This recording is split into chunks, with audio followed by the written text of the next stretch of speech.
Conrad Black, Trump's military moves reinforce U.S. preeminence over China. Commentary. American strategic policy under President Trump has been so imaginative and so professionally executed by the U.S. armed forces that the punditocracy, none too blessed with piercing insight the best of times, has generally failed to recognize the proportions of its success.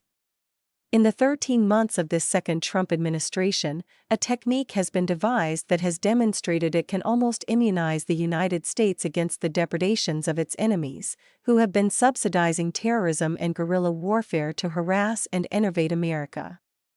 Pundits have also generally failed to see that these decisive moves against Venezuela, Iran, and indirectly Cuba, all effectively agents of China and its junior partner in the Kremlin, are altering the global balance of power in favor of the democracies and are lengthening the military and economic preeminence of the United States over China.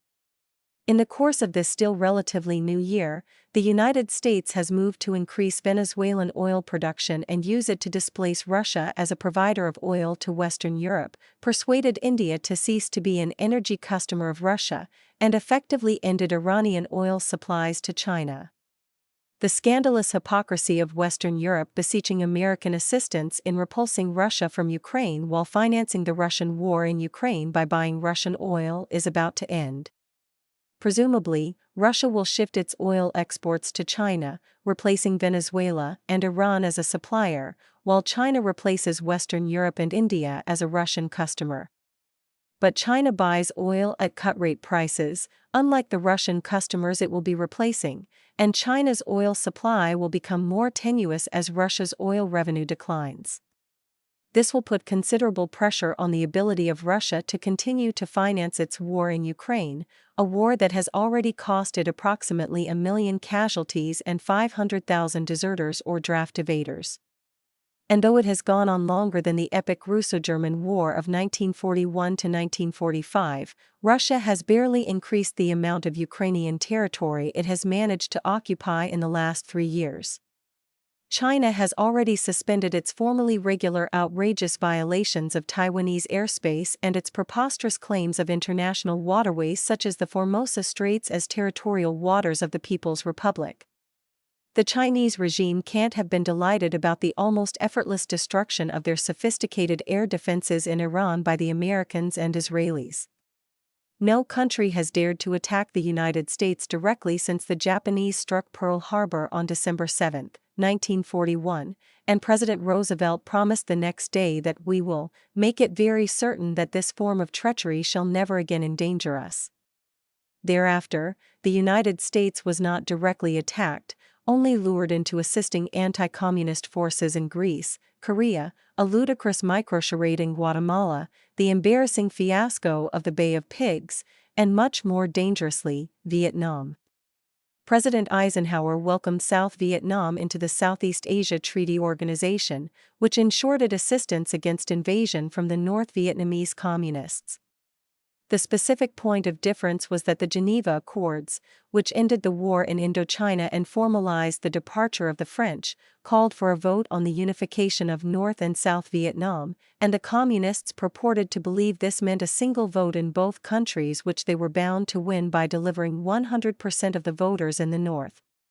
The South Vietnamese government, with the support of the United States, held that it required separate votes in North and South Vietnam and a majority in each, which the Communists would not have won in the South, whose population was swollen by a large number of fugitives from Ho Chi Minh's totalitarian regime in the North.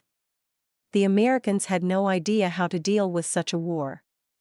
Their two leading military commanders, Douglas MacArthur and Dwight Eisenhower, who led the Allies to the unconditional surrender of our enemies in the Pacific and Western Europe in 1945, warned Presidents Kennedy and Johnson not to commit ground forces to continental Asia, but that if they did intervene in Indochina, to cut the Ho Chi Minh Trail. However, it was not until after Johnson had been driven from office by domestic anti-war sentiment that President Nixon produced the winning policy of handing the war to the South Vietnamese while assisting them with overwhelming air support. This included up to 1,200 airstrikes a day on North Vietnam after the North invaded the South in April 1972, between Nixon's historic visits to China and the Soviet Union. The South Vietnamese were victorious, and it was assumed that this formula could be repeated when North Vietnam violated the 1973 peace agreement.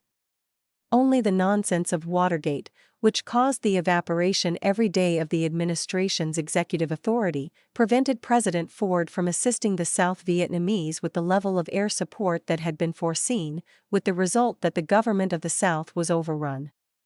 With the end of the Cold War in 1991, the enemies of the West were a ragtag of regional malcontents and fanatics that eventually gained the patronage of the Putin regime in the Kremlin, attempting to re-establish the empire of Peter the Great and Stalin, and the post-Deng Xiaoping Chinese cranking up to challenge the United States for the leadership of the world. George H.W. Bush admirably expelled Saddam Hussein from Kuwait in 1991 but left him in power in Baghdad. George W. Bush determined to remedy that for no good reason, and in response to the terrorist outrages against the World Trade Center and the Pentagon on September 11, 2001, produced the tragic non sequiturs of the debacles in Iraq and Afghanistan. By tightening the war on drugs, effecting regime change in Venezuela in a few hours with no American fatalities, and assisting a pan-American movement to the sensible right led by Argentina, the United States has effectively expelled China from the Americas. By eliminating the totalitarian, rabidly belligerent, pseudo-theocracy in Iran and replacing it with an innocuous regime, Trump will create the necessary conditions for the gradual development of durable peace in the Middle East based on the uncontested recognition of Israel's right to exist as a Jewish state. It will apparently take some time for the American commentariat, so biased against Trump, to recognize any of this.